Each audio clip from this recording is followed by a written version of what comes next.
up. Get ready. It's going to be a very, very intense journey.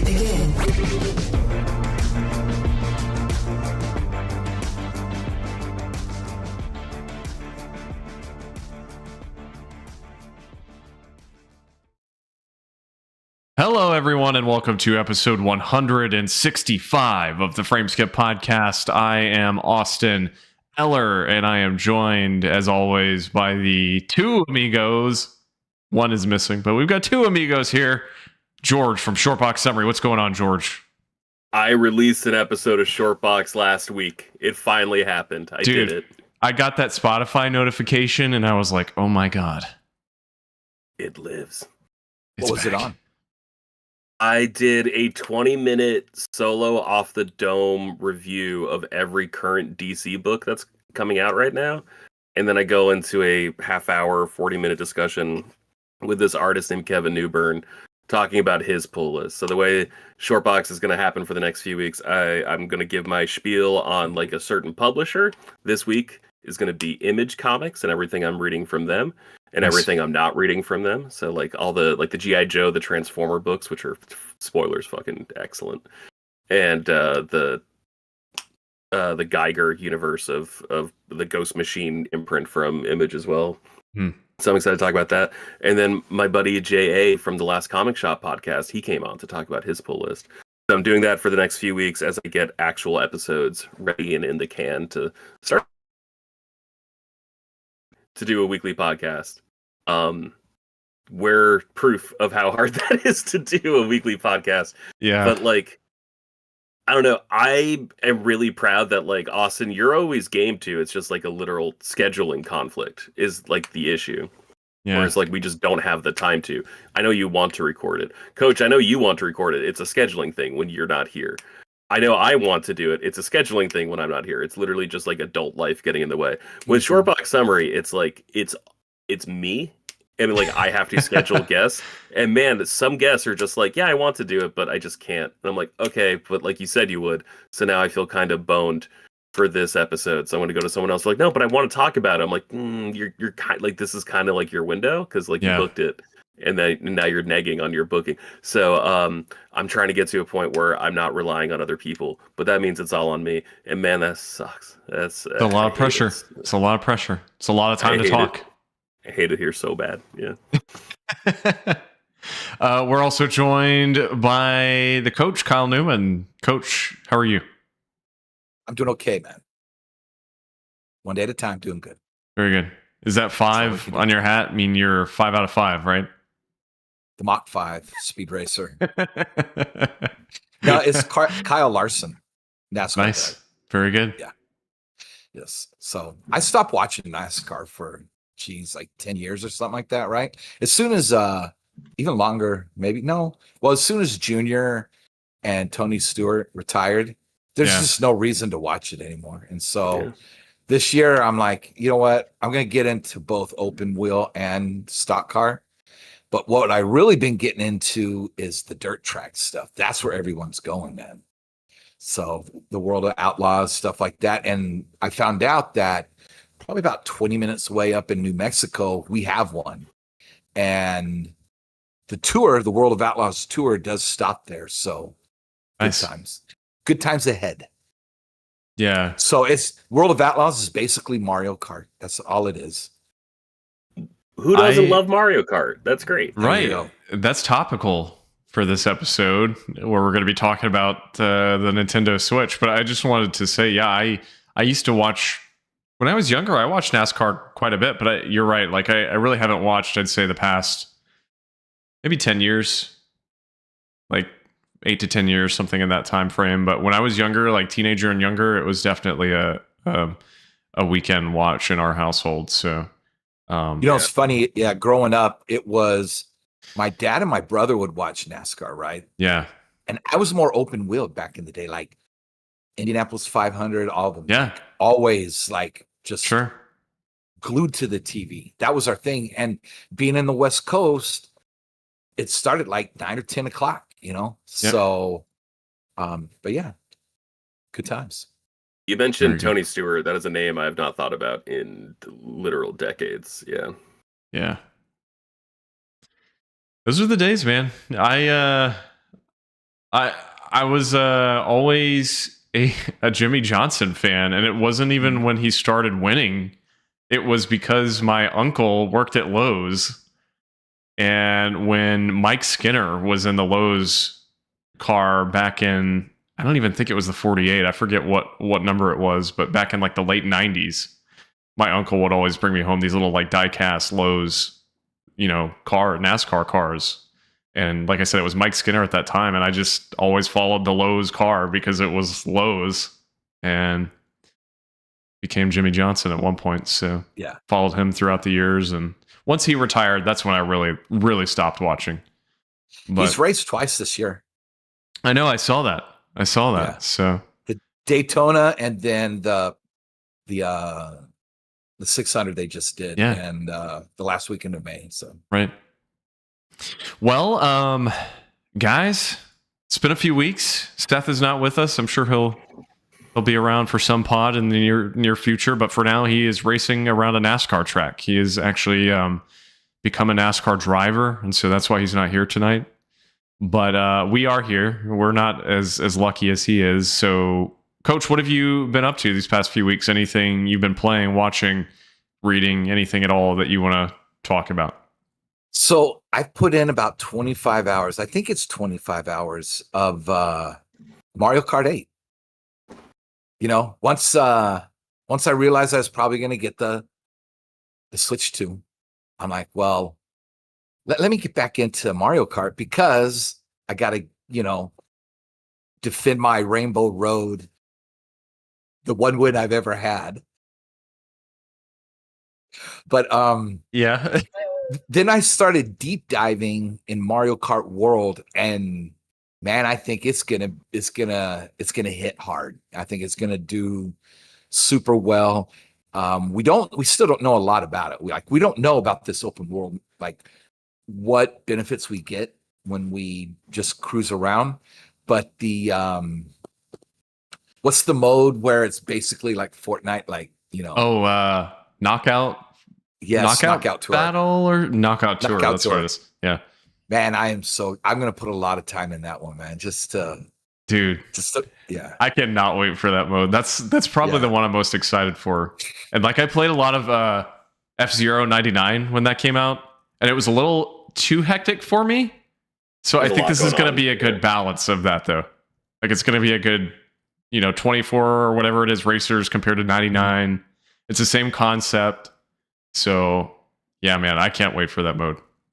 When I get knocked out in that shit, you're gonna hear swears you've never knew existed. It's gonna be incredible.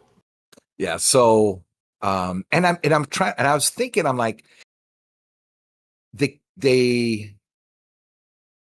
could have done something like that with starting with 12, right? On Mario Kart 8 Deluxe. Yeah. Not 24, but so it's crazy to think that they never developed that into Mario Kart 8, but we're going to be getting that. And what I've also been doing is going down that rabbit hole of Game Boy Color, Game Boy Advance, Pokemon ROM hacks. Like just doing a lot of research and watching a lot of reviews. And it's amazing how much time people will put in to it's like it could be a remaster, or they'll put like for platinum, they'll put gens 1 through, I don't know, up to the last gen, right? Of all the Pokemon in there. So I'm like, holy hell, this is where, if this is the height of Pokemon was like that towards the end of the Game Boy Advance with so it was Emerald, and then what were the other two? Ruby and Sapphire? Yeah, Ruby and Sapphire. Yeah. If that was, I don't think it was the height of, I don't know, but that was such a good time, I guess, for Pokemon. And that's why there's so many ROM hacks that are, that they're built. So I finally figured out how to kind of update the Ambernick, and so I just been putting those on there. So eventually, whenever I finish X, then I'll probably hit Emerald and spend a couple years just doing Emerald and the different ROM hacks, a couple ROM hacks. So. There are some really, really incredible ones. And like there's so many blogs, like there's entire like the way we think about gaming coverage, like there's people who literally just talk about the ROM hacks. And like there was a point during like the pandemic where I would just see them like listed on Facebook.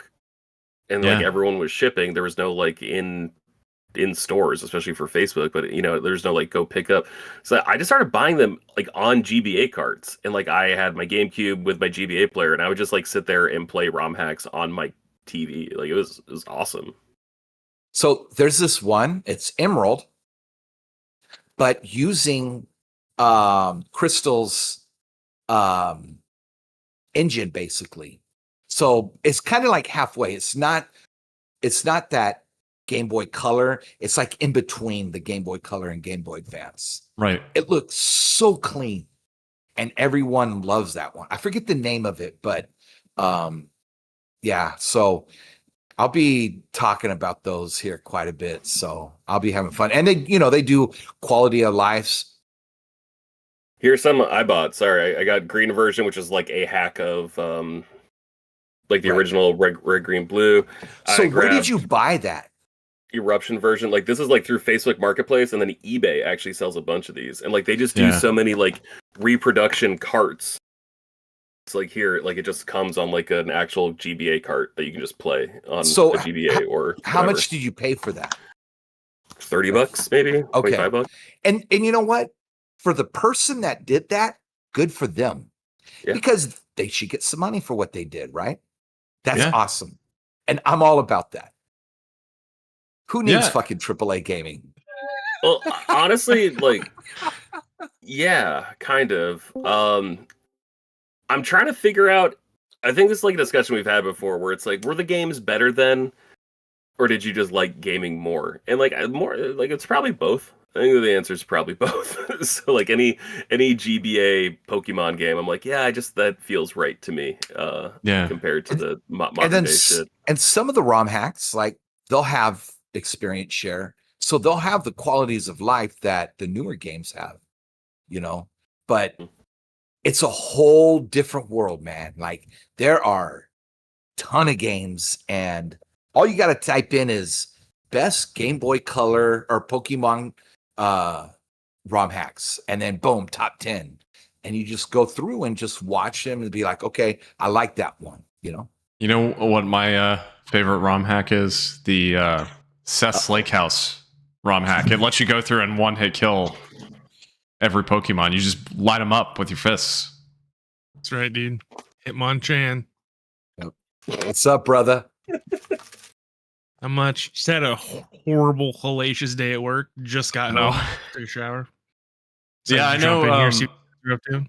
Yeah, we were saying before you got on the pod, Seth, that you had started as a NASCAR driver.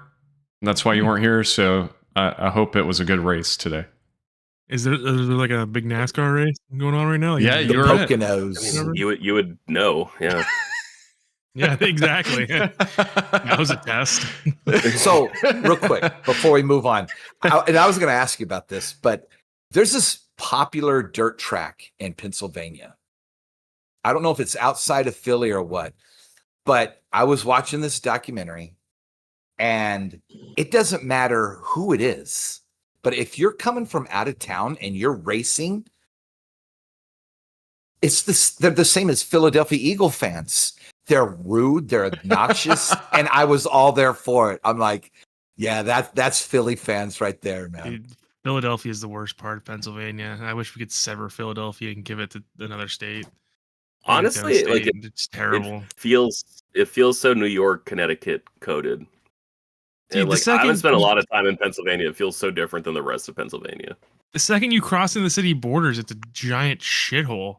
I tell Pedro lived in Philadelphia for years, and I tell him this all the time. Like, you are completely blind to this. The second you cross into the Philadelphia, it's a giant shithole, and it's kind of depressing actually, because you're like, this is once one of America's like greatest cities, and it's just a gigantic stinking pile of dog shit. Like 200 fucking years ago. Who cares? Yeah. Exactly. So Let's Seth, get how are rid of you? Philadelphia. Dude, I'm terrible.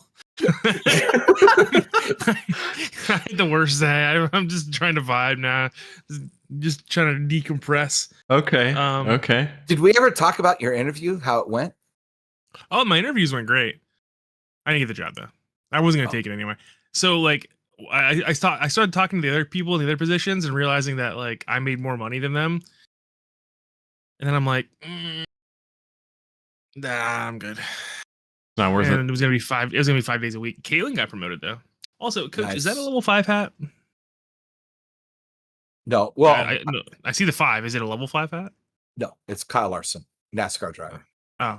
That's how we got on the NASCAR thing. Was I asked him? Yeah, Well, that and Um, your second act as a NASCAR that's driver. true. So Yeah. You guys want to know a true fun fact about Seth Slakehouse though? Is that you might not remember. We're going back more than a decade, probably 13 years. I had a girlfriend. She was a redhead. Her uncle was a NASCAR driver.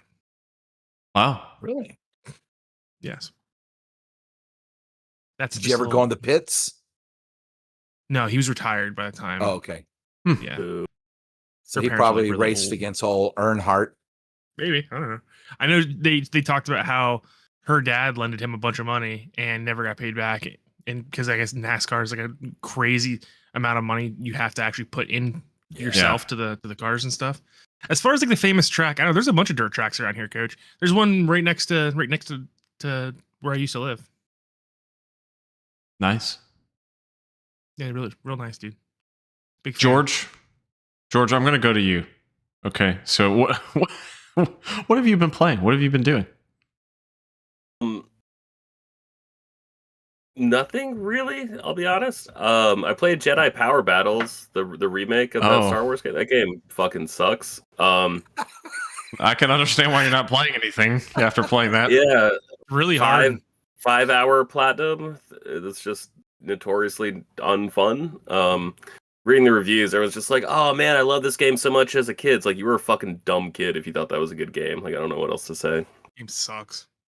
Game is absolute dog shit. I can't believe I paid like $19 for it. I bought a platinum for $20 basically is what I did.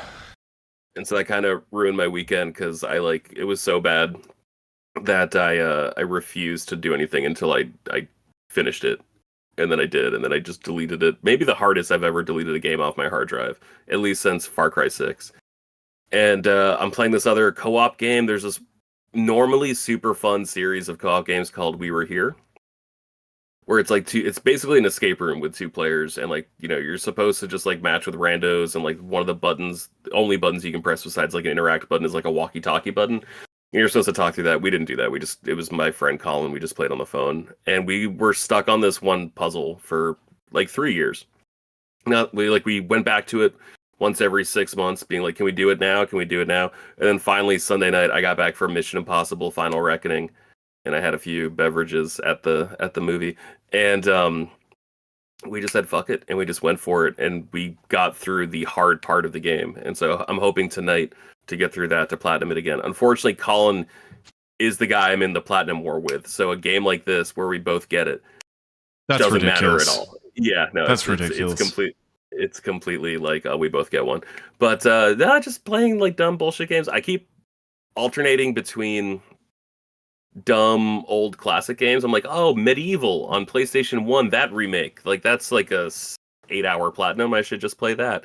And then I'm like, it's 2025, dude. Why the fuck are you playing this 30-year-old game that you literally played at like the PlayStation 1 demo kiosk at Walmart back in 1999? So I'm having like a weird like internal crisis every time I turn on my PlayStation between the things I want to do and the things I feel like I should do.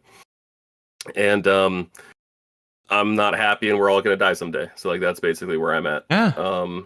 That's nice. Yeah. That's so true. Andor's good though. I haven't watched it yet. Yeah.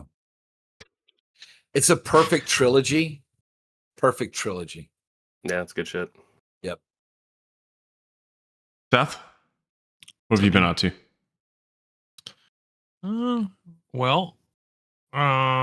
I played through and beat Final Fantasy VI for the first time Ooh. ever. Yep. thought that was going to be a life-changing experience. Really hated the second half of the game. Really? Yeah, I despised the second. Dude, I was having a blast up until the halfway point. And in the second half of the game, and I'm clearly in the minority of this. This is one of the greatest RPGs of all time. But I really truly despised the way the second half of the game is set up. And also I have a lot of issues with the way the game is structured. And as far as I can tell, it is the only Final Fantasy game in the whole history of the franchise where there is only one stat that matters, which is magic, which really bothers me. Like even the physical characters use magic for their abilities in Final Fantasy VI. So there's no, and the way you get ability boosts when you level up is by equipping these different espers, and they'll give you like the different stats when you level up. So there's no incentive whatsoever to level up your HP or your MP or your stamina or your speed. Only focus on magic. That's the only thing that matters in the entire game. So that's kind of boring. Wow. But also the second half of the game takes a dramatic narrative twist, and it's very like open-ended. And if I didn't have a guide, I probably would have put it down. But I looked up a guide and saw where to go from point A to point B because the game does not tell you in any way. I mean, there's like you talk to people and like, oh, we heard a rumor that there's something going on here, but that's pretty much it. Yeah, really hated the second half of the game. Thought the first half was like phenomenal. So I beat that. Started playing Fantasy Life. With Caitlin, me and her having a pretty good time playing that. And I started playing Final Fantasy IV immediately after I beat Final Fantasy VI. So that's what I've been up to lately. Big dog. I saw that on Steam. You're playing. I didn't realize because you and I had commented on something I think that Pedro posted the other day. Is the PSP remake of 4? Is that what you're playing on Steam? Is that what's released on Steam? No, the PSP remake of 4 you can only get through the PSP emulation. So what is the Steam version of 4 that's on there? Because it's also like a 3D thing, right? There's the 3D remake that came out on Nintendo DS, and then there is the Pixel remaster of Final Fantasy IV.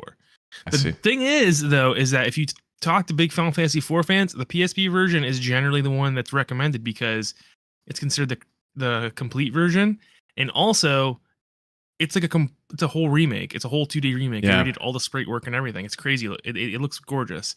I did emulate it for a little bit on my Steam Deck. I wasn't happy with the hassle. I just kind of wanted to play the 3D remake, so that's what I settled on eventually. Well, nice. Yeah, eventually I've got to go back to the Pixel remasters. I actually did enjoy 1 when I played it. Like it was just a chill game. There wasn't a whole lot to it, but I did like it, and I liked the music and the vibes. And 2 I actually was enjoying, even though a lot of people crap on 2 because of the leveling system. I actually was enjoying it. I got about halfway through it, and I just got sidetracked. So, George, you were going to say something? I was gonna say, 1 is just Dungeons and Dragons. Like that doesn't really like nothing about it feels especially Final Fantasy. It feels like very Western influence. And then 2 is just it's fucking Star Wars, right? Yep. Like the Iron Dreadnought is just like the Death Star. Like no, 2 is great. I'm really excited. I'm so close to being done with 2, and then I will jump into 3, and then I will finally get to the shit that Seth told me to play 2 years ago when I got the Pixel remaster. Can't wait. Really, you'll like I tell everybody to start with 4, 5, and 6. That's when the series becomes Final Fantasy. 1, 2, and 3 are just kind of like the very first iteration of RPGs that I think anybody can skip. But Final Fantasy 4 is an all-time great game. Really, I wanted to jump into 9, but I can't do it, dude, because I know there's a remake coming. I can feel it deep in my ball sack. Yeah, but there is a Final Fantasy 9 remake coming right around the corner. I know it. But don't you want to play the original to then play the remake? Like, did you replay 7 before 7 remake came out? Yeah, but I mean that's a different situation. This is supposed to be like a shot for shot remake, almost like an Unreal Engine 5 like upgrade. Oh, okay. Yeah. So I don't know that we'll really get to it on this pod, but there's a state of play tomorrow, and I need to look into it. But I saw something about like somebody involved with Final Fantasy was sharing some stuff on like Blue Sky or something. I don't exactly know the details, but it was somebody who has like a prominent history with the development of that series. So it kind of implies there could be something announced tomorrow. Square has been it's Final Fantasy IX's like 25th anniversary or something like that. Yeah. And they keep tweeting out like new artwork and stuff. They're making new statues for the game. There is a remake coming imminently. It was part of the Nvidia leak. I don't know why they just want to announce it. Just do it. It's just like that Persona 4 remake where you've got all these voice actors saying they weren't invited back for the remake, which I think is a publicity stunt, by the way. It's a little odd that they're all coming out and saying that simultaneously. But we all know it's coming. We all know they're doing a Persona 4 remake. It's just show it off. So I looked up was it Screen Rant, and I'm just like the top 10 predictions that they have for tomorrow, and like, man, I'm fucking, if half of these are true, it's gonna be a fucking show-stopping event. Just for the state of play tomorrow. Yeah, because the actual like Summer Games Fest doesn't start until the weekend, right? Yeah, I think the Games Fest show is Friday. Yes, really? Oh, that's right. It's summer. See, Coach and I had the same reaction. So I realized this. I was listening to Sacred Symbols yesterday, and I was listening to last week's, and they were talking about Summer Games Fest, and I was like, damn, didn't even know it was happening. Yeah, which is so sad. Like compared to 10 years ago, looking back at E3, you always looked forward to it, and now I'm like, I don't even know what events are happening. I don't know when they're happening. I looked at the event schedule and I'm like, I don't there's like 20 events happening over the days. I'm like, you know what? I'm just gonna catch up on the announcements. Yeah. And maybe I'll turn to it for free. It's like an IO Interactive event, and I'm like, okay, so that's the Hitman dudes. But like they're also working on James Bond. I'm like, they're not gonna show James Bond at their own event. They're gonna partner with like a Microsoft or something to show that off. And then like I know they're getting into publishing, and aren't they doing Mind's Eye? They are. Okay, and so I'm like, all right, so you're gonna show off two games at your interactive thing? I don't like. It's one of those. It feels exactly like what happened with streaming services, where like Netflix was fucking awesome. Netflix was so good when everyone was on Netflix, and then NBC was like, "Fuck, they're watching The Office a lot. We got to get some of that action." It's like you actually are getting some of that action by licensing your content to Netflix. That's actually exactly what you're doing. They're like, no. We got to start this new service in 12 years called Peacock. That's going to change everything. And it's like, hey, it's actually really fucking annoying to have all these disparate things. And it's like, man, if only there was like one source of news and information coming about the video game industry, ideally around the same time. Like, Jesus, like why? Like we ruined everything for no reason, and now like we're all like, man, it was actually better before. It was actually better before everyone just took a big fucking dookie on it. Yeah. I'm in a bad mood. Sorry. My diet is killing me. I haven't had a drink in 36 hours. I'm miserable. I don't disagree with you at all. And I'm sorry, but like when you see these showcases that are like and look, I'm just making up names here, like the cozy indie game showcase. Like, I'm sorry, but what? And there's like 45 of those in a span of 2 weeks. And it's just way too much. So I'll watch the main ones. You mean like the wholesome direct? Yeah, I'm sorry, but I'm not. I'm sure there are some great games in there, but no. I'm like legit fine with that, but it's like it doesn't mean as much. Like if Xbox thinks a game is like from that is special and includes it in their E3, like that's meaningful. But the fact that it's like a whole bunch of, I'm saying soft, I don't mean it like pejoratively, but like a whole bunch of like soft, comfy games are coming. It's like, okay, cool. You're actually just taking all the oxygen out of the room for every other game that's in this. Yeah. So it's like I fail to see the real point of it. And like at this point, like the only one I'm like really looking forward to is like Nintendo. I'm like, they're the only ones who've like fucking punched me in the mouth with like their last 3 directs. So I'm like, all right, they're probably gonna punch me in the mouth again. Dude, I don't know. That Witcher 4 reveal today slapped me right and tipped my penis. I only saw like a gif of it on Twitter. I like Witcher 3 was fine. It had horrible pop-ins. I don't know. It looked really bad. It wasn't like that was like a gameplay reveal. That wasn't like but that wasn't like the actual. No. Yeah, like you're right. Like that's what I saw in the GIF. But like that wasn't like, oh hey, coming 2026, right? Yeah. Like I didn't see the whole context. Yeah, I think it's a PS6 game. They said it's on. They said that what they showed today was on PS5, base PS5. Yeah. Liars. Yeah, I mean it's. Guys. Deception. I mean, look, Cyberpunk developer. If they can get Cyberpunk looking as good as it does on PS5, I mean, obviously it took some time to get that game right, but it is a beautiful game. So yeah, Cyberpunk's nowhere close to what we saw today. No, it's true. That shit That's we true. saw on for The Witcher 4, I was like, Yeah. what my the Well, fuck? my 4080 What I will be will what I fine. will say is We that learned about they horses' switched engines, muscles. and it seems like getting things looking really good on Unreal Engine 5 is really easy. It's the fact that Unreal Engine 5 is not stable, and It's the performance. anytime I see Unreal Engine 5, I'm like, I don't know, big dog. That's a big iffy move. Do you know? think? Did you see that like Unreal like now announced that like they're not going to take any money for any game made with Unreal 5, like up like their first like $1 million, like everyone just gets to keep it? Do you think that's in response to the stability thing, or is that just like they're printing money with Fortnite that they It's don't give gotta a be. fuck about I $1 think it's million? gotta be in response to the stability thing, dude, because it's such a stigma now. Every game that gets announced for Unreal is having issues. Every single one. It's crazy. Yeah, it's insane, dude. Like, I messed around with a lot of Unreal 5 games on both console and PC at this point.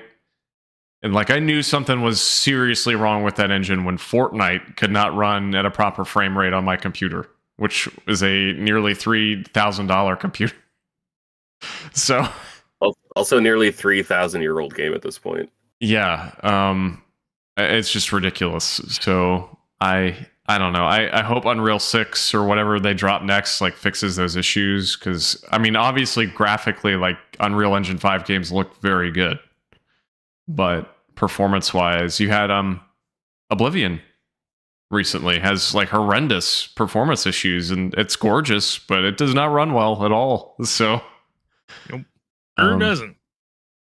But as for me, yeah, I need to go back to it too. I didn't play it a whole lot because I've been so hooked on the game I'm still playing, which is Persona 3 Reload. I've been playing it for almost 2 months, I think. And I just haven't had a ton of time to game, but I'm about 55 hours in. And I think I'm like somewhat approaching the end of the game. I probably have 15 to 20 hours left at least. But I am in November. I think from what I remember, I just looked up like the calendar guide online to see how long it was. I think it ends in January.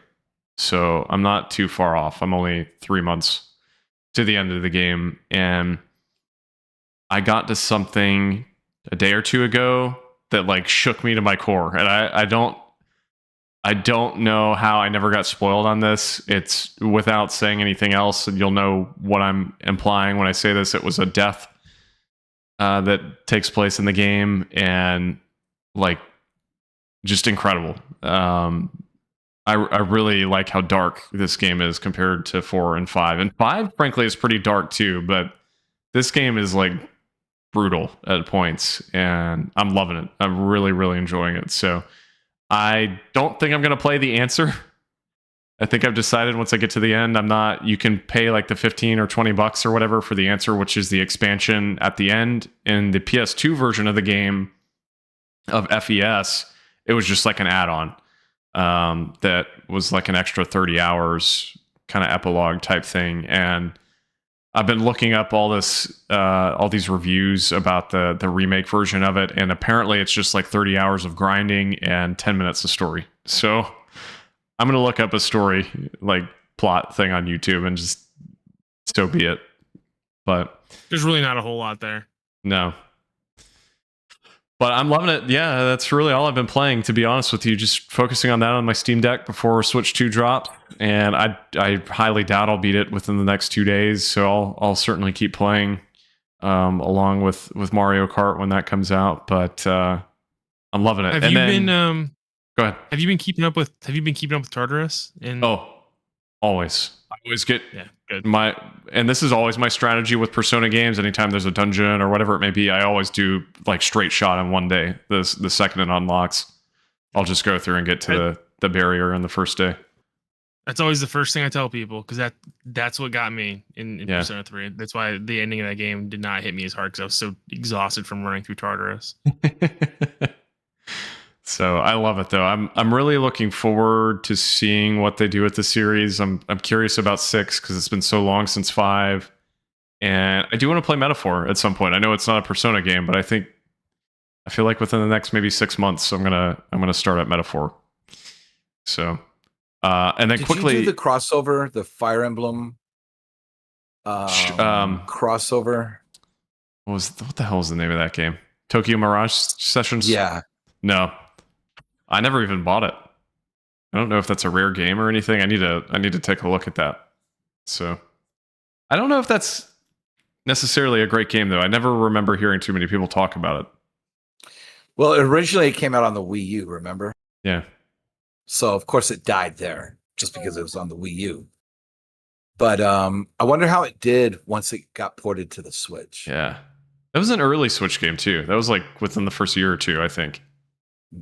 So, but aside from that, just quickly, the other game Andie and I have been playing, I wanted a new co-op game to play with her, so we started Cult of the Lamb, which is a Devolver Digital published game, and frankly, I didn't really know a whole lot about it, but it's kind of like a base building splash roguelike game mixed together. So it's a little bit of Hades and a little bit of like Stardew, I guess you could say. And it's really, really good. The animations and character designs and story, it's all excellent. So really enjoying playing that together with Andie. But that's really it for me. So I want to get into our main topic here, because this is, if you're living under a rock, I suppose you wouldn't know that this is the final episode here of Frame Skip before the Switch 2 drops, which is on Thursday. And I know most of us are looking forward to it. There's maybe one that's not. 75% of us. And, I think my tune, I forget if it was last episode of the show, I think my tune has kind of changed since then. I did eventually decide to get one. I just thought, look, if I had already planned to get one this fall, this Christmas for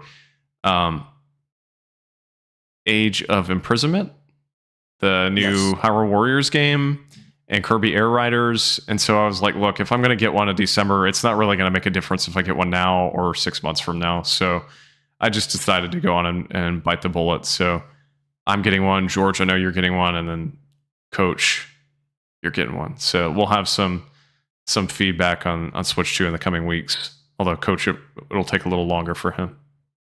2 weeks. Coach, I'm gonna give you the slowest shipping possible. Okay, that's fine. It'll probably come the quickest then. I'm gonna ship it to Japan, and then my buddy over there is gonna ship it to Australia, Okay. and then my buddy down there is gonna send it to you. It's gonna kiss every time zone. Yeah. It's gonna be great. Just have them put like a sticker from each country or something like that. That'd be cool, man. That would look like Maverick's jacket in Top Gun. That'd be yeah. sick. Well, I'll put it on my on the whatchamacallit, the dock. Yeah. So It's traveled far and wide.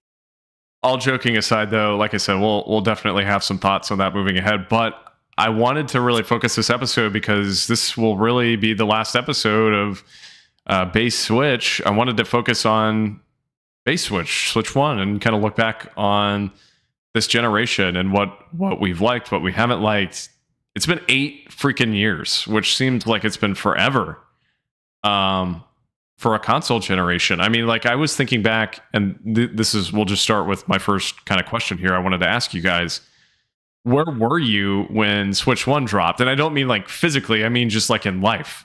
So when Switch 1 came out 8 years ago in 2017, I was in my first year of college. I had not even transferred to UGA yet. I had not even met Andie.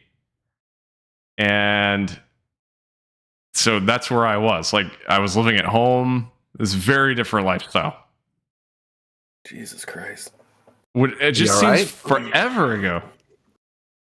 It was forever ago. George, you had like a guttural reaction there. Where were you when Switch 1 released? I was 27. I was living in San Francisco. I remember hearing rumors about like, yeah, man, the Wii U's over. And like, I was still going to Target every week looking for like good 3DS and Wii U deals because I needed something to justify my purchase of the Wii U.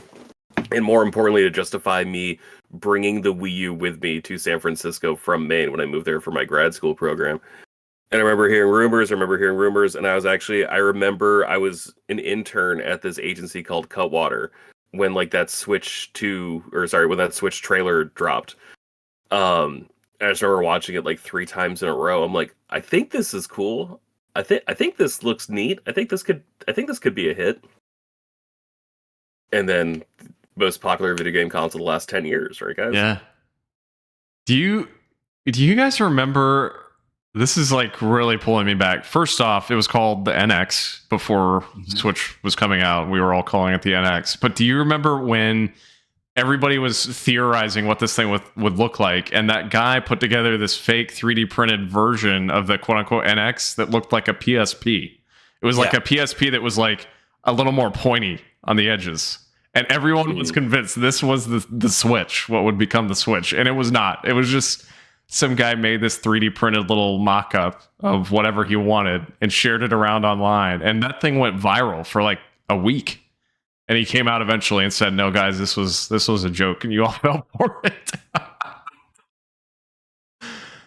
So different. You know what my favorite times. memory of the Switch launch is the lead up, us recording the podcast, and you and Coach arguing with me that the new Zelda game was not going to be on the Switch, and being wrong. That's your favorite part? That's my favorite part. I don't remember that at all.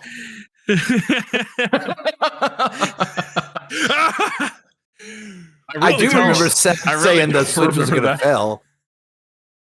Well, to be fair, though, we were coming off of like one of the worst like Nintendo failures they'd ever had. So I had every right in the world to believe the Switch was going to fail. Yeah. So, Seth, where were you? Do you remember at all? Like, where were you in life when this thing freaking came out? I had just started at my current place of employment, and I got that Switch to play video games while at work at that place of employment.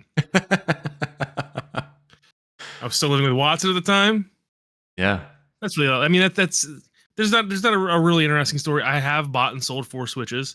I have really contributed to that number and pumping up those numbers. You're getting ahead of yourself. That's the next question. Oh, okay. I remember playing 25 or 30 hours of Breath of the Wild and being like, wow, okay, this is the one, huh? This is the game everyone's talking about. Yeah. It's a great game. I played a lot of Skyrim on it. That was fun. And then I sold it. 3 more times. Yep. I don't really have an interesting story with the Switch. I think the game I played most when I first got those my Switch was Breath of the Wild. I think that was the big one, the famous Wii U exclusive. I didn't buy a Switch at launch. I bought Breath of the Wild on Wii U. Because I'm like, this game has been promised for Wii U for years. I've been expecting it for years. I'm gonna fucking play it on the Wii U. Oh, thank you. I liked it. It was nice. You know, it had like a little unfinished quality to it. And I don't mean that like the game looked unfinished. I mean like there was like a painterly aesthetic to it, just because like they were using it to like mask draw distance and whatnot. I'm like, oh, this is really cute. And then I had a buddy actually like bring a Switch to the bar that I used to go to pub trivia for. And I was like watching and I was like, God damn it looks so much better here, man. This sucks. Coach, what about you, man? Where were you at? Were you deployed or were you home? No. Okay. No, I was at home. I couldn't remember. And it was the month before I got my orders to go to Saudi Arabia. Okay. So, I mean, we still had to do some training and everything. We didn't leave until like, I believe July-ish, is that somewhere around there? But May was the first time that we all got together as a unit and started prepping. So April is when, that's what I remember. The month after is when I found out I was going to Saudi Arabia. So I started and stopped Breath of the Wild twice because I would go training and there was just no way I was able to play, right? Yeah. We'd be some places we'd go to, we wouldn't even have phone service. It's fucking 120 degrees and shit is like, yeah. So you don't feel like doing anything. So it wasn't until I got to Saudi Arabia that I really was able to spend a lot of time in Breath of the Wild. So Nice. So Seth kind of already hinted at the next thing I want to ask you guys, which is, first off, when did you get your Switch One? Was it, and George, you touched on this, but was it at launch? Was it after? And secondly, how many of these things have you owned? Seth, you said you've had 4. Is that correct? Yeah, that is correct. I am the number 1 Nintendo Switch fan. I have bought 4 of them. And you still play all of them, right? Yeah, I mean that's like one every other year. I mean, I'm really on a roll with the Nintendo Switch. Yeah. I have pretty much bought a new Nintendo Switch for every Xenoblade game that came out for it, right? I bought a Nintendo Switch. I bought my first one, and I don't think I played Xenoblade on that one. I think I played Xenoblade on the second one. I bought a new Switch for this, I think, the Xenoblade Chronicles remaster, and then I think I bought a new Switch for Xenoblade 3. And I won't need to sell it anymore because I'm not poor anymore, you know. But that is the situation. That I would just be like, I never play this thing. The only games I ever played significantly on the Switch were Xenoblade. So after I was done with them, I'm like, well, I don't really need this. I mean, X is out. You got to sell and buy another one. I'm not an X guy. And the reason for that is because it doesn't connect to the other games. It's stupid. This is a classic, terrible management decision, right? We're going to make all these games connect, and we're going to make one that doesn't. You think they did that because it came out on the Wii U first, and they thought, surely no one will ever play this? I think they did that. Well, so like Xenoblade 2 takes great leaps to connect to Xenoblade 1. And I think they did that with the intention that the games were not going to ever connect.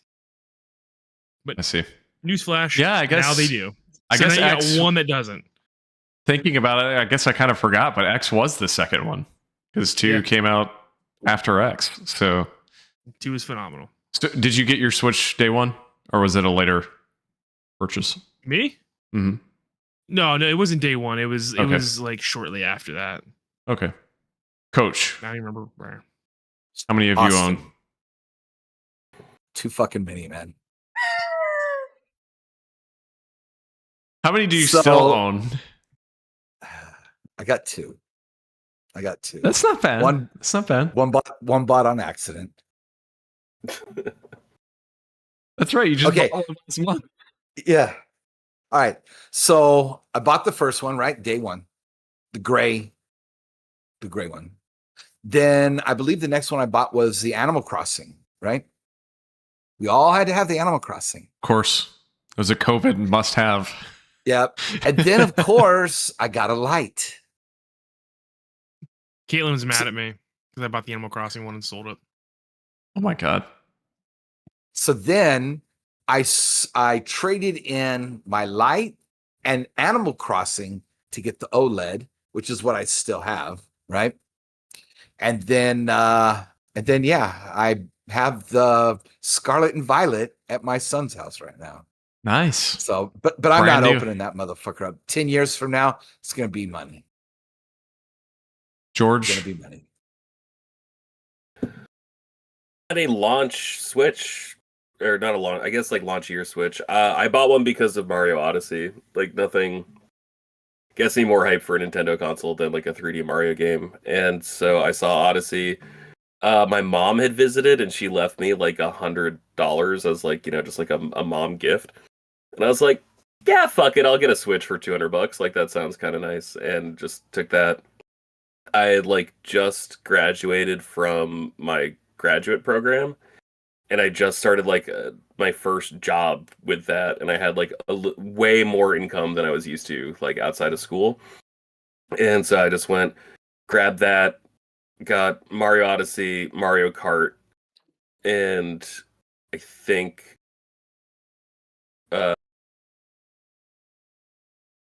Breath of the Wild again. I think I was like, okay, I'll rebuy this game, it'll be fine. And man, I just like beat Mario Odyssey in like 2 days. And that was Nice. the only Switch console I owned until 3 months ago, and there was this killer deal on Woot where there was just like not even a refurbished Switch Lite, just like a repackaged Switch Lite where it was originally like a model from Singapore that they then just like replaced the charger in it. So I got like an untouched brand new Switch Lite, and man, that thing is fucking incredible. Like that actually makes me like the Switch so much more because it actually feels like a handheld. I was so excited about the idea of playing Switch in bed. I think that screen is too big. I think the battery sucks. I think it's a little too bulky. I don't actually like the way the buttons on those Joy-Cons feel. I love how rigid and put together the Switch Lite feels. And so that's like I've just been playing Fire Emblem recently, like in bed, Three Houses, and it feels like a handheld device, which is really nice. But those are the only two that I've owned. As for me, I bought one at launch. I bought the gray one. I think I pre-ordered it like on Amazon or something and got it day one. Sorry, when you guys are saying the gray ones, that means like the gray Joy-Cons, right? Mm-hmm. Yeah.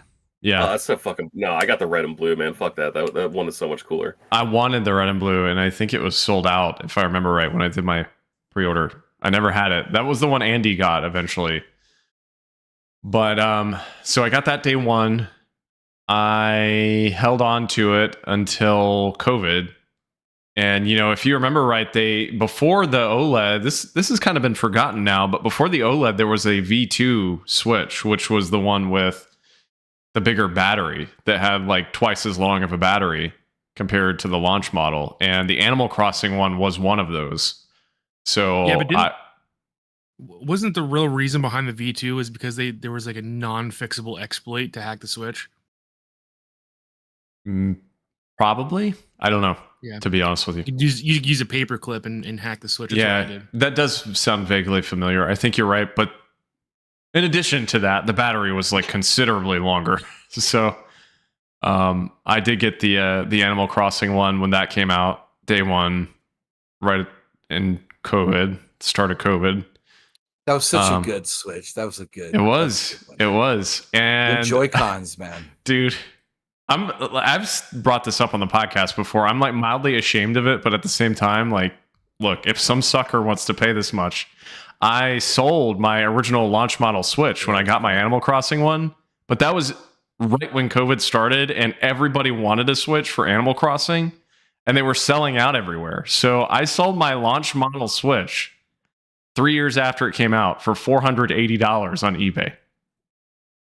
I also did that. I sold my Switch during COVID.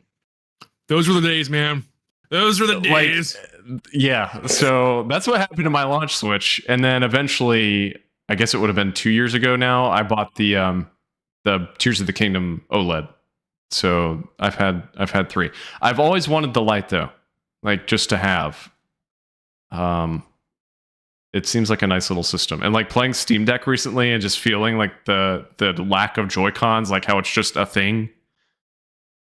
It's very nice. I don't know. It made me think of the Lite a little bit, like the way it's designed. So dude, the OLED is such a massive upgrade though from the original Switch.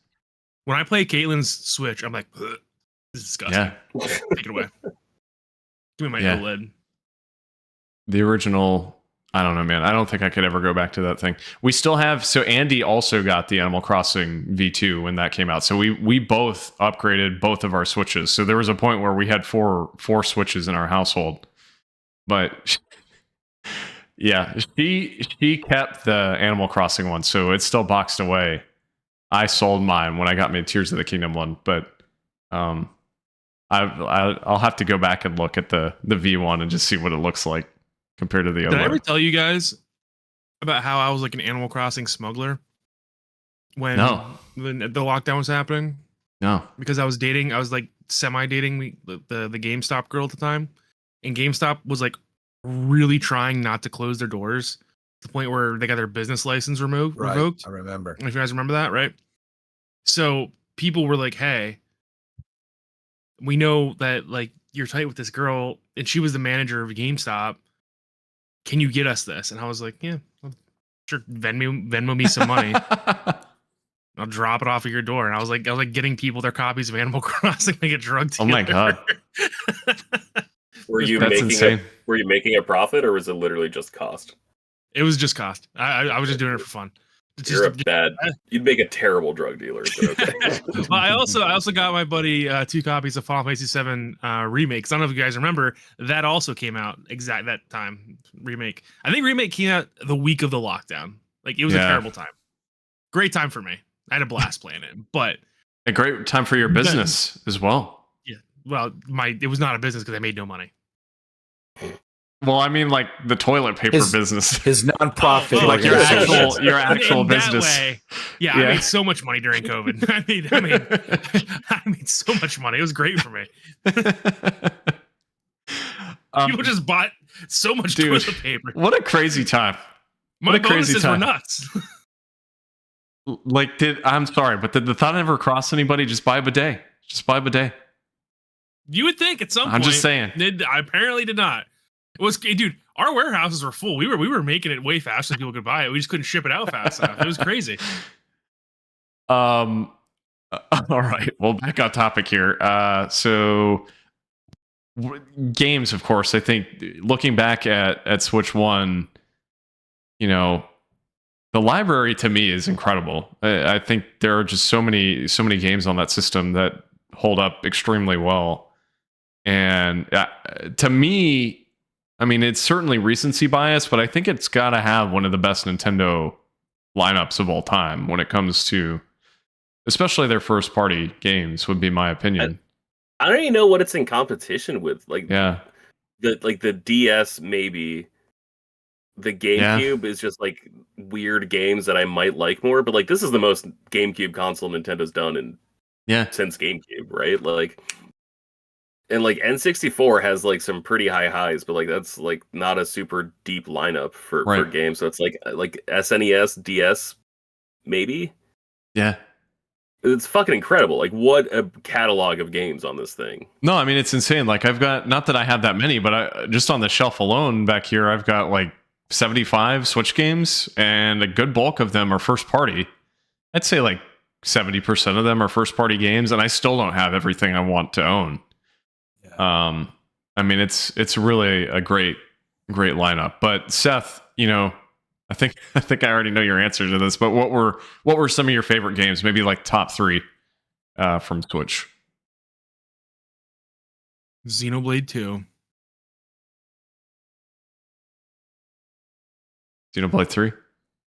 Monster Hunter Rise.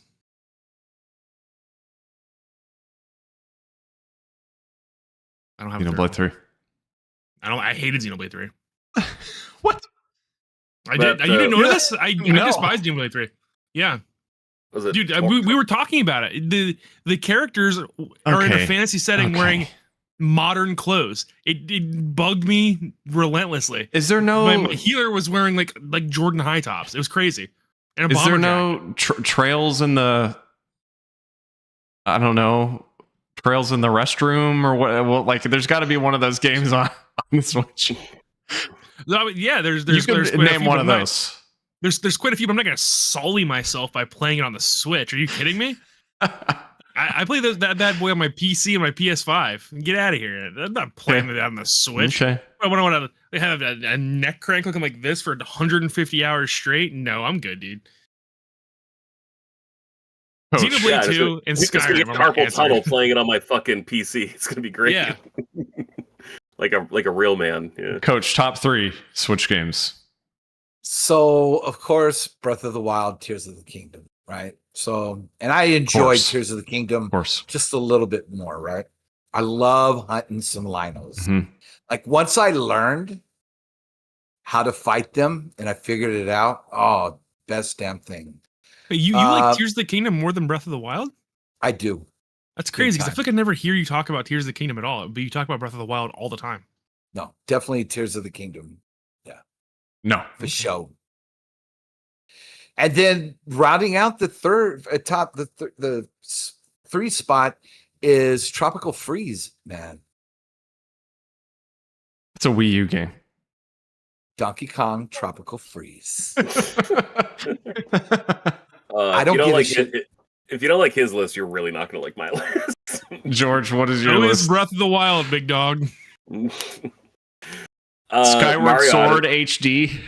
Metroid Remastered and Final Fantasy Pixel Collection. Now, I mean, it's gonna sound like Mario Odyssey. I think is like one of the best 3D action platformers of all time. And then this is gonna sound so fucking basic, and I'm sorry, but like Smash Brothers Ultimate, which I guess is like a Wii U game, and like Mario Kart 8 Deluxe, man, like that is like a perfect fucking video game. Like there's so many other games I enjoyed on my Switch, but like those are the three, man. Like those are like I absolutely I loved Let's Go Pikachu. I thought that was like a great way to revisit one of my favorite things. But like that doesn't hold a candle to Mario Kart 8. It just doesn't, you know? Yeah. Three Houses would be up there. I need to spend more time with it, but I'm loving everything about that game so far. So that might I really bump like off that game. That might bump off Smash, if anything. But like no, Mario Kart 8 and Deluxe and Odyssey have to be there for me. Yeah. It's really a shame that the Pokemon games on Switch were so weak because I would have loved them. But I found Sword and Shield very weak Pokemon games, and Scarlet and Violet I find are extremely weak. I loved Sun and Moon. I think they were maybe my second favorite generation of Pokemon. What's Sun and your Moon were favorite? phenomenal. Come on, big dog. Generation 2. I mean, hey. Oh, okay. The best. come The on. best one. Yeah, it's easy. And then Could X you and go Y is back probably right third. now and play Crystal, or would you Could I? play on the Game Boy Yeah. Color? Yeah, Why not? I would. I just played I Final would, Fantasy 6. Yeah, I have it on my 3DS. I'd play that game. I might play that game tomorrow. That game fucking rocks. Yeah. Yeah. I've got that version Crystal's too. phenomenal. I need I to mean, okay. I would probably play Heart Gold, right? I mean, Right. I would have a problem playing Crystal, but there's Heart Gold that exists, so yeah. Let's Go Eevee was my first Pokemon game I beat. Well, bam. Nice. There you Heart go. gold. Yep. That's it's what worth I a had. lot of money. Yeah. Do you have the Pokewalker? I do actually. Yeah. Nice. Nice. Caitlin has a Pokewalker. She's bought 2 Pikachu. You saw him, Austin, Mhm. right? Mm-hmm. A million walks she's got to take this stupid thing on and become best friends with it. A million. She's never gonna do that. It's crazy. But there's also there's a gambling mini game that you can play, and I'm like, well, you should do that. Probably get them out faster. And she doesn't want to play it because she doesn't want to lose it. So, platinum. See that right there. That's the one. That's the one.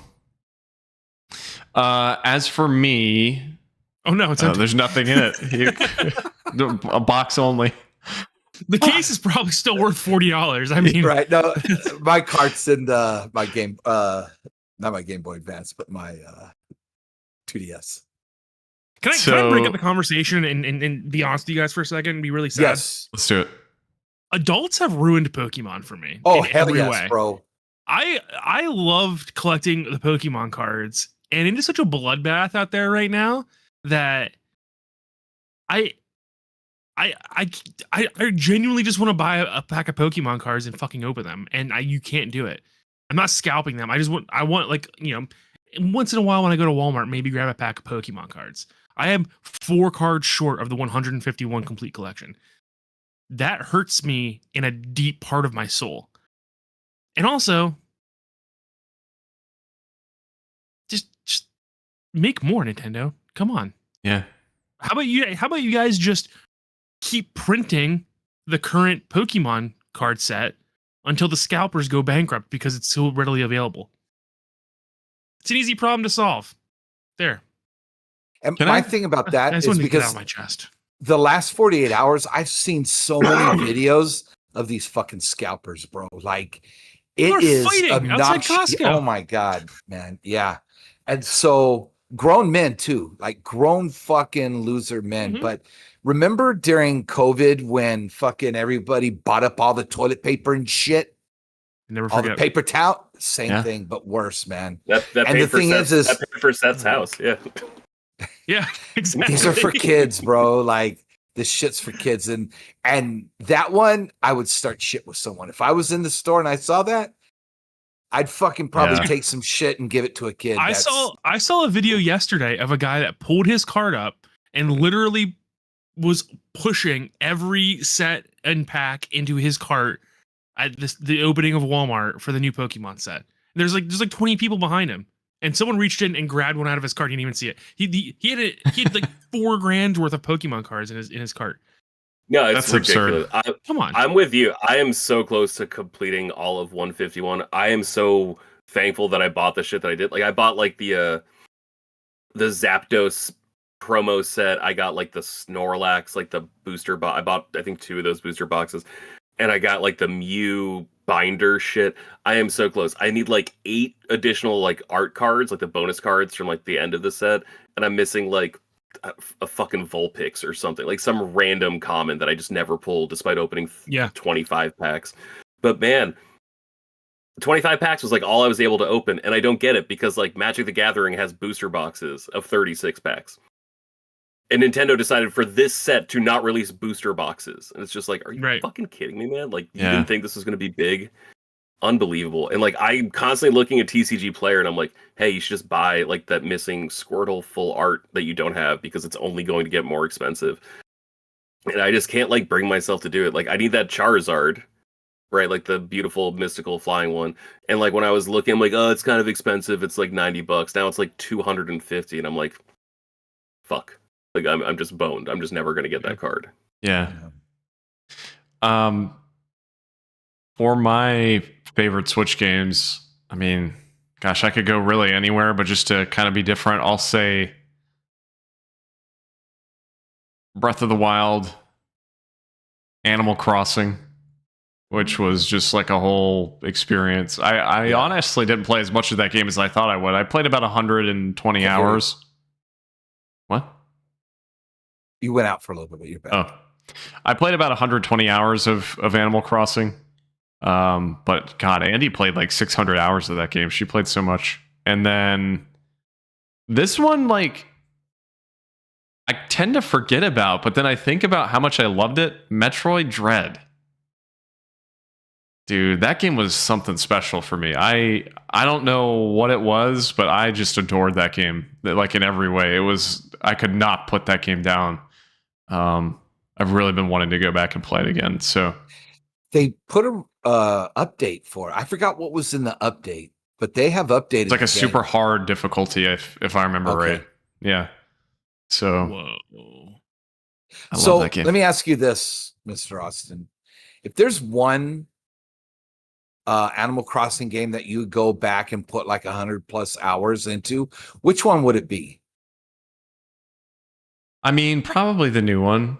I think New Horizons, but I will say I think my favorite is actually New Leaf, which was the 3DS one.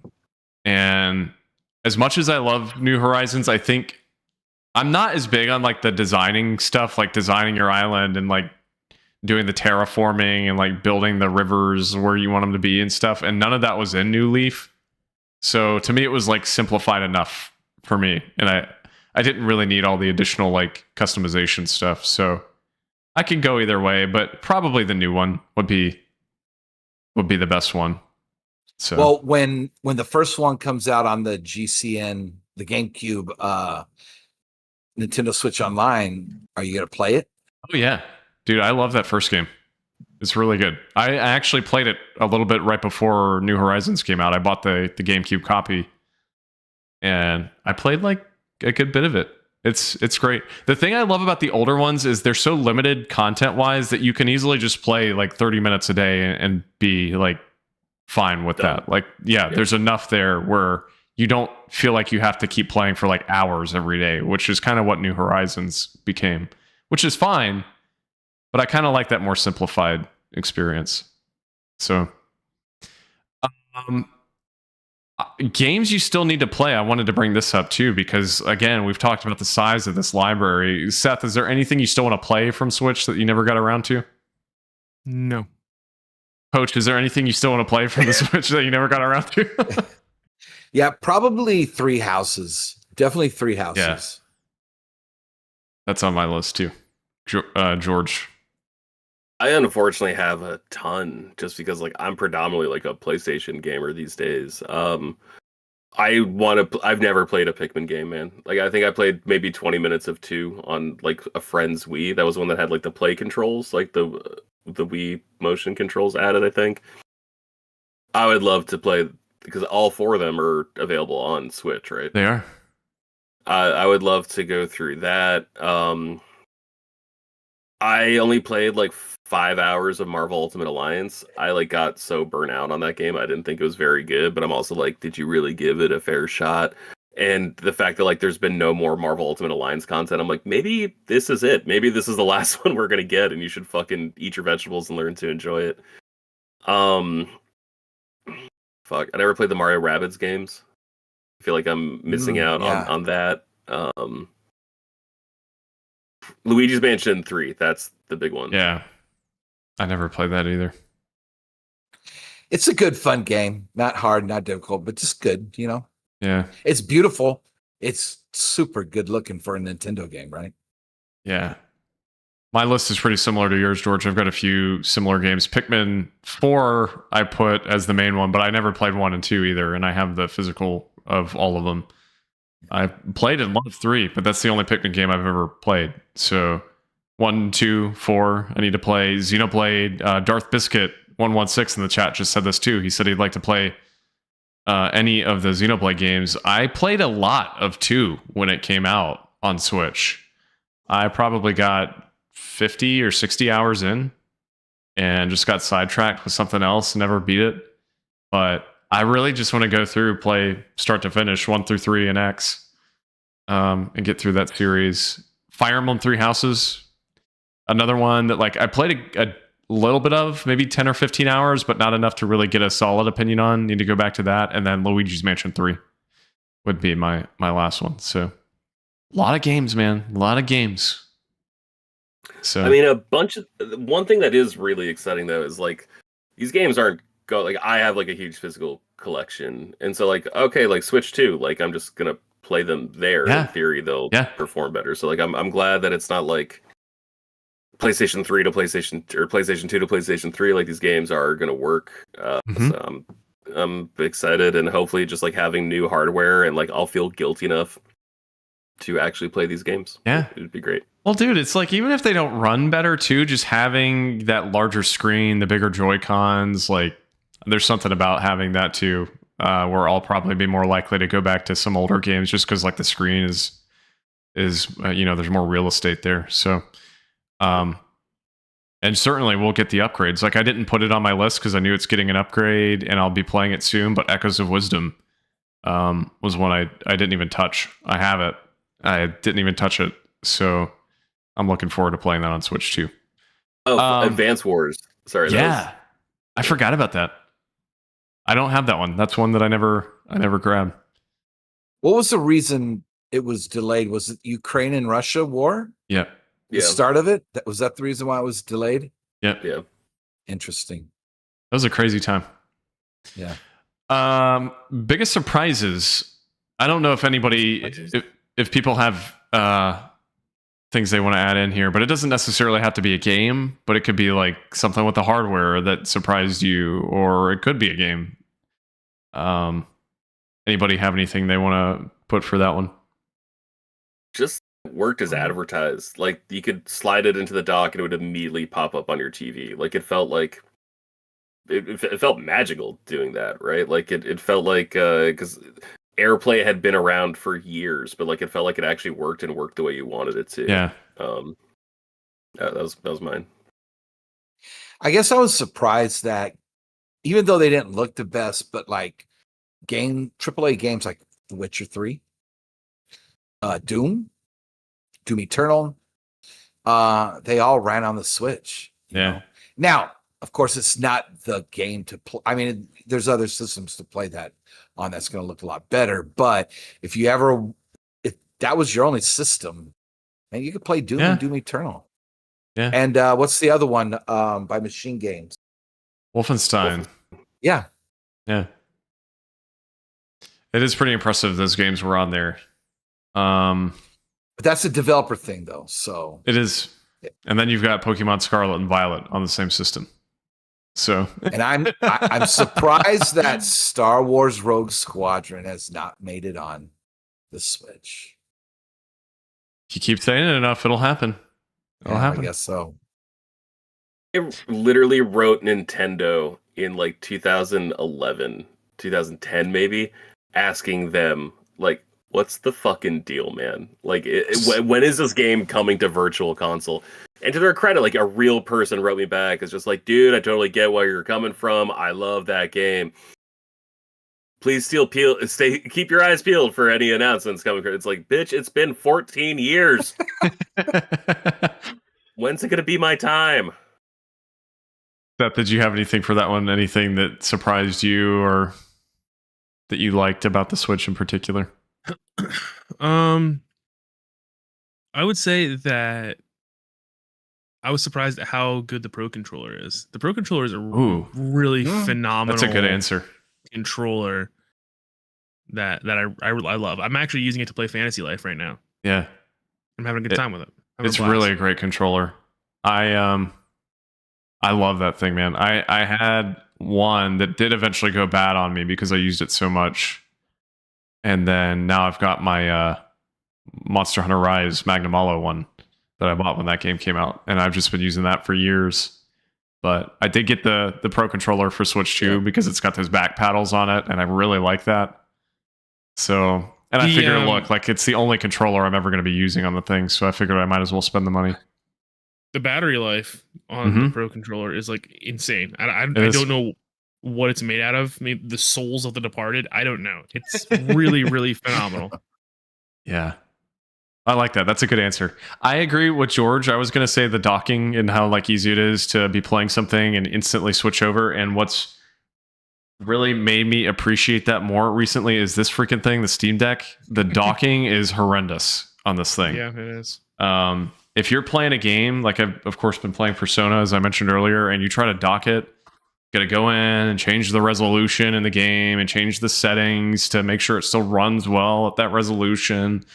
And then like there's frame rate issues depending on the settings of the game. You got to change all this. It's just nonsense. So the fact that you can just plug in the Switch to your dock and it just worked is so nice. So they did a really good job with that. You almost have to like start your gameplay session in docked because it's just not worth it just to like move it back and forth. Yeah, I agree with you there. It sucks. Biggest disappointments. George, was there anything? Oh, well, go ahead, Coach. You're firing away over here. What is your biggest disappointment? So my biggest disappointment was Donkey Kong Country Returns.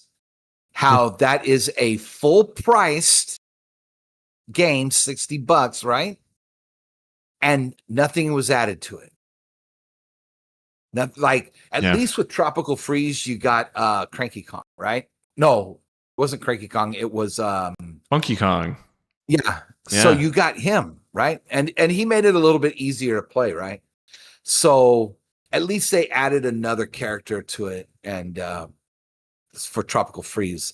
But was it $60? I think so. It was $60. And remember, it didn't go on sale for like 10 years after, right? Some shit like that. But anyways, the remaster of Donkey Kong Country Returns, horrible price with very little like upgrade. That's my biggest disappointment. Yeah.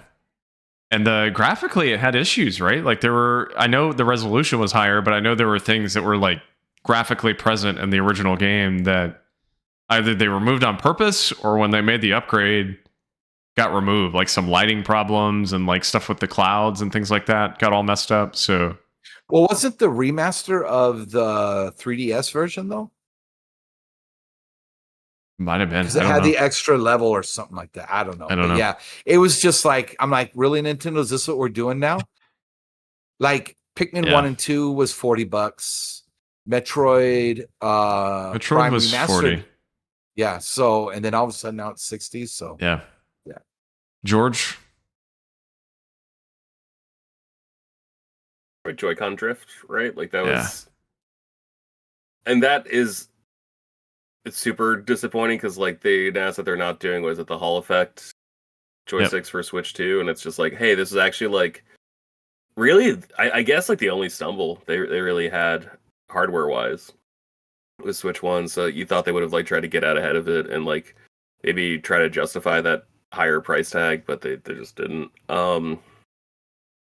It's like probably that. I think they did a pretty good job with third parties, like especially for what is respectfully like an underpowered device. Like they had a bunch of like weird shit show up there, which was cool. I will say I'm blaming them. I don't think it's entirely their fault. They kind of ruined digital stores for me, where it's like, oh cool, like let's see what's on sale in the Nintendo eShop, and there's fucking 1,200 things on sale, and it's like I'm not looking at that. Like, and 900 of them look like they were made by a middle schooler. Yeah, and like it's like, oh, this game's 50 cents. I'm like, bitch, that's not worth 10 cents. Like, I'm not paying that. And so it's just like they really kind of fucked up like the Nintendo seal of quality record that they had for so long. I mean, like obviously the Wii was like the beginning of that. But like you could just ignore the shitty looking games at the store. In fact, the store did a really good like physical stores. They did a really good job of putting all those bulk items into like a bin for you to sift through if you were bored enough. But like the quality shit always like made the wall at any store, and like it just I know it's not their fault, but I'm going to blame Nintendo for that, for just the floodgates on trash. Dude, I totally agree with you. That eShop is horrendous. Like, everyone's always complaining about the PlayStation and the Steam stores and all the crap that's on them. But, man, the Switch eShop is, like, the worst of the worst. So, as for... No, I guess, Seth, you didn't go yet, right? What was your... anything you found disappointing? Lack of games? Xenoblade 3? Breath of the Wild? Xenoblade 3 was a miserable experience. I will say, I believe, we talked about it a little bit earlier, my biggest disappointment has to be the absolute fumbling of the Pokemon generations on the Switch. Just, if it wasn't such a household name, they would have done irreparable damage to the Pokemon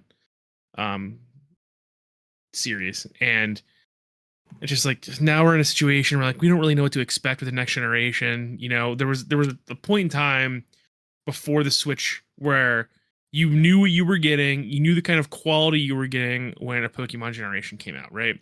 Yep. And then Sword and Shield came out, and I think it's really the first generation that came out where it's like, this kind of isn't great, guys. Like they did the whole Dexit thing, and they never recovered from that, right? Like they never changed their mind on that, even though they added more Pokemon over and over again. And then and then Scarlet and Violet was just such a train wreck. And granted, I liked the time I spent with the game. I really did. And I thought the new monsters they added were really cool. But I mean, you guys got to get it together, especially when there's other companies out here that are just embarrassing you. That's really my biggest disappointment. Yeah. That's a good answer too, though, because this whole generation's just really been fumbled. I mean, Let's Go, those games were pretty good. They weren't really for me personally. Their remakes are the best games, which is like not great. Right? Yeah. Shining Diamond and Brilliant Pearl. They're good. And people didn't like those either. I mean, like people had a real issue with those games. Yeah. But the thing is, they're like 1-to-1, and I don't think that was very smart. But I know the actual like way the games are made, like visually and the way they perform and stuff is good at least. And then Arceus was like the other one, even though it looks horrible, like it's a pretty good game. But the main lines they just completely botched. So, and also, dude, like X and Y are like probably my third favorite generation Pokemon games. I think ZA looks really not fun. There is nothing appealing to me about Z. Like that is the first time I've ever seen a Pokemon game and been like, I don't think I want this. I mean, like I would, even when I wasn't playing generations like 4 and 5, really, right? I would still be like, oh, that would probably be a fun thing to do someday. I look at ZA and I'm like, that doesn't look good. That doesn't look fun. So I don't know where I'm at with Pokemon now. I've got some mild interest in ZA, but I do kind of agree with you. Like after Scarlet and Violet, I was hoping for something like a huge step up, especially because there's been such a long development time between these two games, but it does not look as significant as I was hoping for. Yeah. So maybe the developers are inept to developing anything that doesn't have a DS in the name of the console, right? I've been saying Yeah. that for years. I think Game Freak does not have the chops to make the Pokemon game that everyone wants. They don't. They should be contracting a lot more out. I think But Let's Go looked so good. that And wasn't it made by Game ran Freak. so well. Oh, it wasn't? No. Oh, snap. That's why. That's the one that looks the best out of all the games. And guess Yeah, what? that was like Diamond and Pearl, we're not Game Freak either. The thing is, though, Diamond and Pearl or Brilliant Diamond, Shining Pearl, they needed a big day one patch. Yeah. If you didn't have that day one patch, it was rough. But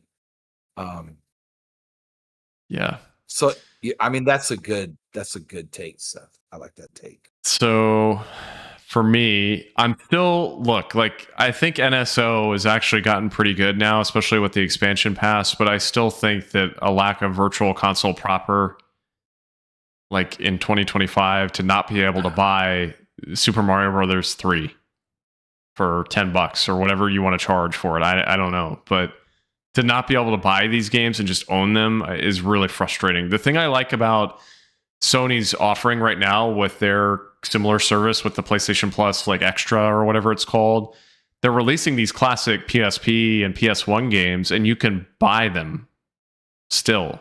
You don't have to have, for the most part, there are a few exceptions, but you don't have to have the service for these games. You can just buy them without the service, and I wish that they would do that with NSO. So I would say that, and then just to be spicy, Tears of the Kingdom. I've said this so many times on the podcast before, but like that game just did not click with me at all. It was not what I was expecting, in a bad way. So I'm looking forward to going back to it on Switch 2 and just kind of giving it another shot. But this will be time number 3 for me, and if I have a feeling nothing's going to change, but I'm gonna try it anyway. So I have an honorable mention. The fucking drip feed of games on the NSO. Like, it has been slow. oh my gosh. And they do it on their mobile app, their music store too. Yeah. It's like, what the hell? Just drop all the music. Like, what are we doing here? You know, it just frustrates the fans. Like, there's still whatchamacallit, N64 games that they could drop for us. So I don't know why they like the drip feed, and it's going to continue on the Switch 2 with the GameCube NSO. Yeah. Right, the GameCube service. It's going to be a drip feed. Like maybe 3 months we'll get a game. You know, I don't. That pisses me off more than anything. The drip feed. Well, and the thing is, it's like not even just the drip feed. I was trying to find a list of the games in release order, like when they've dropped on NSO, but there's so many times where they'll drop like, oh yeah, you're getting Pokemon Stadium, and then you're getting, this is not a game on NSO, but just for comparison, and then you're also getting Glover. It's like, well, that's not really helping me much here. I'd really rather have these games that are of consequence. Yeah. They tend to really, like the games they drip feed, you'll have one good game and then 5 other games that no one's ever heard of or are bad games in general. So yeah, I agree. It really has not been a good drop. But I want to end on a good note here though, because I think we were going to do favorite things about the hardware, but I think we kind of fit that in with most surprising. Is there anything else you guys want to add on that note? Things we liked about the hardware?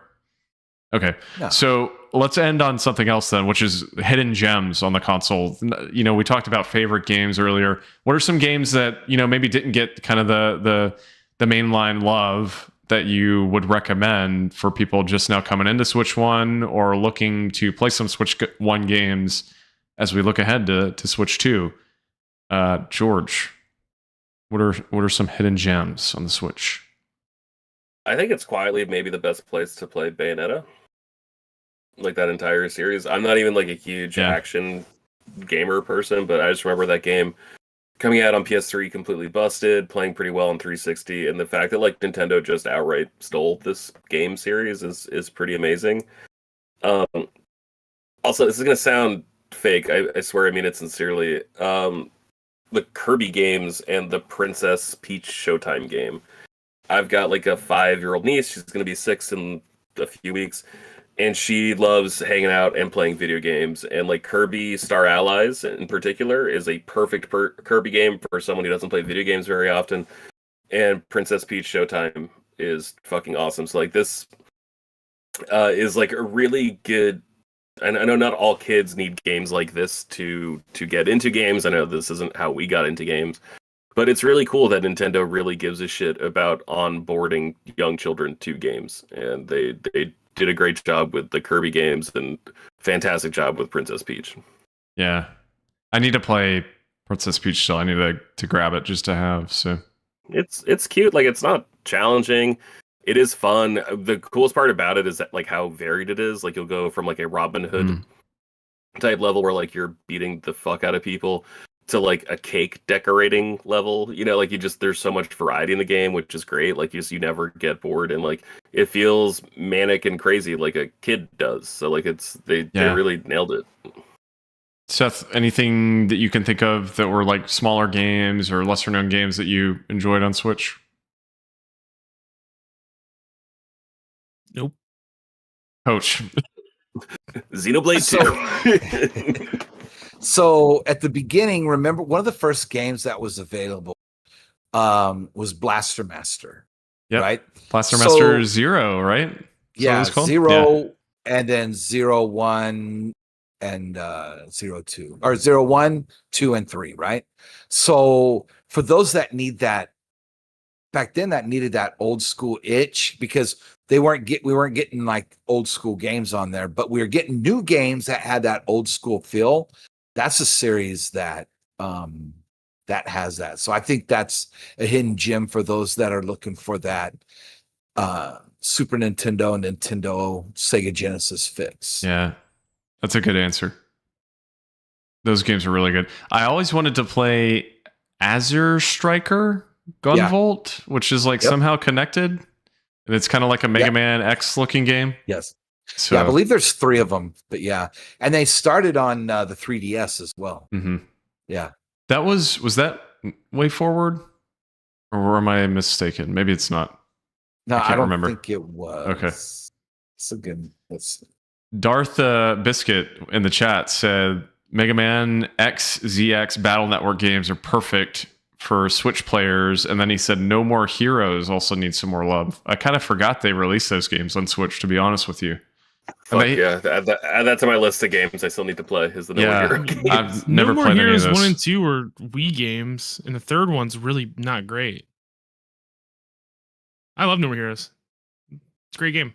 Yeah.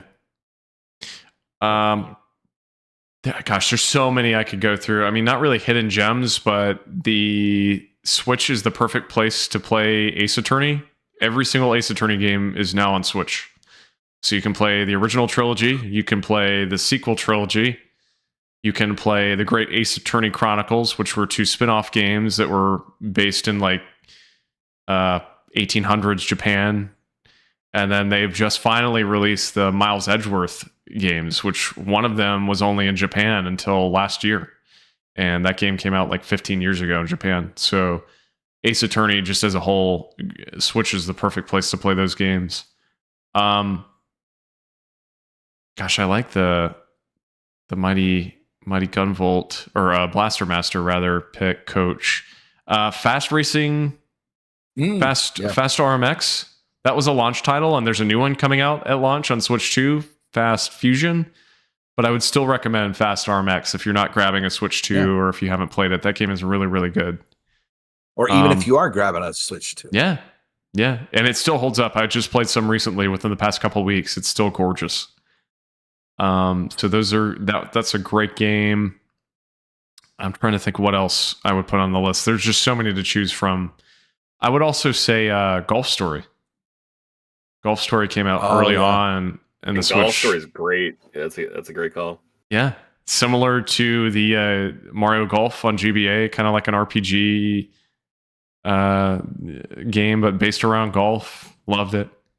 And then I'll give a shout out, because this game never really gets much love, to Clubhouse Games, which was a Nintendo developed game, which it's literally just like 52, I think it is 52 board games and other like similar games that they've converted to digital form that you can play on Switch. And Andy and I played a lot of it together. It's one of the games on Switch 2 where they're releasing like download play. So you can like share the game to somebody else and play it simultaneously with one person on a Switch 2 and the other on a different system. So just like a good game if you want to play like chess or learn how to play Hanafuda or anything like that. So I love that game. But yeah, that's all the stuff I kind of wanted to run through, guys. Anything else you want to add on about Switch 1 just as a whole? I think, again, to go back to it for me, like it's probably my favorite Nintendo system. I mean, library-wise, I can't think of anything better. There's just so much to play and so much I still want to play. Now's the time to collect. For those collectors, now's the time to do it. Yeah. On Amazon, on Woo, 20-25% off, 30% off sometimes. Yeah. You just got to be patient and look for them deals. Yeah, Woot is become like one of my favorite places to get games from. I like really quick, I only got Mario Kart World Tour and like I'm gonna get Donkey Kong Bonanza. That might be the last Nintendo Switch 2 game I get this year is Donkey Kong. So I'm really excited to just like play Switch games. Like I played probably 10 hours of Breath of the Wild. I got through the first Beast. Is that what they're called? The Divine Beast. The Divine Beast. Yeah. The Divine. Okay, I got through one of them. And I was like, fuck, this is really cool. And then everything else I just like found really frustrating about that game. Austin and I were talking before we recorded. I don't really like unstructured video games. So like that's kind of my nightmare. But like when you got to like an actual the Zora, is that who it was? That chick. I was like, oh, this game is great. Like this is a phenomenal game. So Mifa. Okay, yeah. And so I'm excited to revisit that and play it on the better piece of hardware. I'm excited to like have a new Pokemon game, Scarlet and Violet. I'm just gonna treat it like a new game with its performance boost and just like, okay, hopefully now it's good. But like I just got that. I got a GameCube controller, and this is just gonna be summer of Nintendo. I'm very excited. Got to play F-Zero GX together. That's like honestly, like I'm gonna play Mario Kart. I'm like, let me just see how the GameCube games work, and then I know I'm gonna play GX all fucking night. Yeah. But remember, that is a hard as balls game. I do remember. I'm excited for that and just fucking Soul Calibur 2. I'm just like, I need to call like my high school friends who are still around here. I'm like, do you want to run 2005 back? Like, do you want to just run it back? Because we have the power to do that now. Steph, where do you think stand with you with Switch 2? This is my last question. Are you planning on getting one eventually, or is it kind of one where you're just like no interest in whatsoever? Well, I was really hyped for the Switch 2. I was all in, and then the Direct kind of just bored me to death. You know, could Nintendo add a little bit of flair to the Directs? I mean, they're just so boring. You gotta hype me up a little bit, you know? Make me laugh, do something instead of just being like, you know, join Samus as she walks around with her gun in Metroid Prime 18. You know, that's like, come on. Why does it sound like Kermit? That's kind of how they sound. That's kind of how they sound, dude. Anyway, yeah, probably eventually. I mean, if the new Pokemon game it gets really good reviews, and people really do genuinely enjoy it, I'll probably get one for that. Other than that, I'll probably get one for the next Xenoblade game. Yeah. You know, or you know, wherever it is. I told you guys this the other day. I really do feel like I'm taking crazy pills, or people are like fluffing the shit out of this thing for playing Cyberpunk. I'm like, the Cyberpunk came out 5 years ago. I don't. What? Who cares? I don't get it. And it plays on. It's like plays on this. Unreal to me that like Star Wars Outlaws is coming out in September. I'm like, what the fuck did you have to do? Like, you could have been like the only that and Cyberpunk. Yeah, you could have been like the only open world games, like newish to like Nintendo audiences. Yeah, and like you're coming in fucking September. You stupid. They have other priorities right now, I guess. I mean, who knows? Star Wars Outlaws was such an afterthought, so I don't know. I think really when it comes, I'm excited for Switch 2 the closer we've gotten.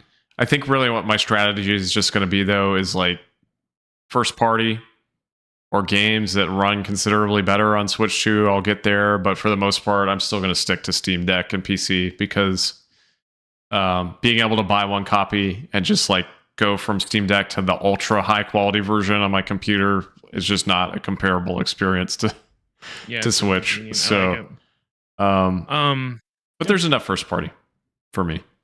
Yep. I'm not a Mario Kart fan. In fact, I despise it. So there was nothing there for me. Yeah. We get That's why you were never my friend. That's right. Because my name was Mario Kart. 140. Wii 140. Yeah. Yeah. I was actually just a big fan of number 140. I think he despised you because you spelled cart wrong. Or wasn't that the issue? Oh, maybe Wasn't I'm that okay. your PSN name forever too? Oh yeah, that was my PSN name that I made like in 2008 or whatever. That's what I thought. I kept it that until a few years ago. Oh shit! Good times, man. All right, guys. Darth Biscuit said in the chat that he asked, "Will we guys do a play with the viewers on F-Zero?" And absolutely, I would do it. I would show myself getting obliterated on F-Zero with you guys. So before we end, did you guys see the thing that I posted in the Discord chat? Yes. To correct myself, that was not gameplay. That was a tech demo disguised as gameplay. For Witcher 4. Dude, CD Projekt, I'm about to fly over there and smack the shit out of them. I can't take it anymore. Why would you do that? That was like that Halo bullshit that they released not too long ago. That was clearly intended to be viewed as gameplay. They said it was running on the PS5, 60 frames per second. And then when that was that news broke, and then they then went back and were like, "No, this is Unreal 5 tech demo." Who cares, dude? Why would you even show that? Get out of here. Go make something. Get lost, CD Projekt. Sick of it, dude. There's cyberpunk nonsense. I'm done. You fucking tell him, Seth. Good job. That looks like a great game, though. That gameplay was excellent. So on that note, we'll wrap it up there. The city. All right, guys. Well, we'll be back at some point next episode. Switch 2 will have release. So I know at a bare minimum, in the mail. Yeah, at a bare minimum, George and I will have comments. Hopefully, Coach will have comments soon enough if I can mail it to him. Promptly. I've been updating my Best Buy page. Like, it hasn't fucking shipped yet, and like the new GameCube controller shipped from Nintendo, and I'm like, where's my fucking Nintendo Best Buy? Leave comments down below what you think Coach's room looks like that he's blurred out. I think it looks like no, I'm not going to say it. A prison cell. Prison cell. It does not look like that. I mean, Coach, live not from far prison. From Alcatraz, we do have sharks in the waters over here. It looks like a college. It looks like a college dorm that you like haven't moved into yet, or like you just moved out of from the blur. Well, the cool stuff is against over here. Cracks me up. Always cracks me up when I see the background blurred. I love it. I'm hiding nothing. I know. That's the funny part. Cuba, baby. Bullfrog said, Coach lives in a room with a blank brick wall. And then Darth Biscuit said, boring bed and no nightlight. I keep the kitchen light on downstairs. That's pretty accurate. His Switch is backlit, man. He doesn't need a nightlight. Yeah. You got that thing on him. It's packing. So, okay, I've got to say this before we wrap. So I was George, you were talking about your shipping. I just looked at my UPS, like my choice thing that shows all the packages you're receiving. It now shows I'm receiving 3 packages from Nintendo, which I can't even possibly imagine what that would be. It's switching the 2 Joy-Cons. You might be right. Individual box. So we'll find out. But on that note, happy Switch 2 launch, everybody. We'll be back soon enough. And thank you all. Listen to Shortbox Summary. We're back, baby. Do that. Exactly that. So thank you all. Thanks for people in the chat. Yes, as always. So we'll be back soon enough, and enjoy Switch 2. Thank you, Darth Deuces. Biscuit. douches. Thanks for listening to this episode of Frameskip. Don't forget you can find the show on social media at FrameSkipPod. That's on Facebook, Twitter, and Instagram. You can also follow us each individually on Twitter. George is at Shortbox Summary, Seth is at Seth the 90s Kid, and I, Austin Eller, am at Austin J. Eller on Twitter. If you've got a question, comment, or topic you'd like to hear discussed on the next episode of Frameskip, you can do so by submitting it to us on social media. Email us at frameskippodcast@gmail.com or visit bit.ly/frameskipq. That's bit.ly/frameskipq. The show is typically live on YouTube every week, either on Tuesday or Wednesday. You can find our YouTube channel at bit.ly/frameskiplive. Don't forget to subscribe and be notified when we do go live, typically at about 8 p.m. Eastern Time. Thanks for listening. We'll catch you next time.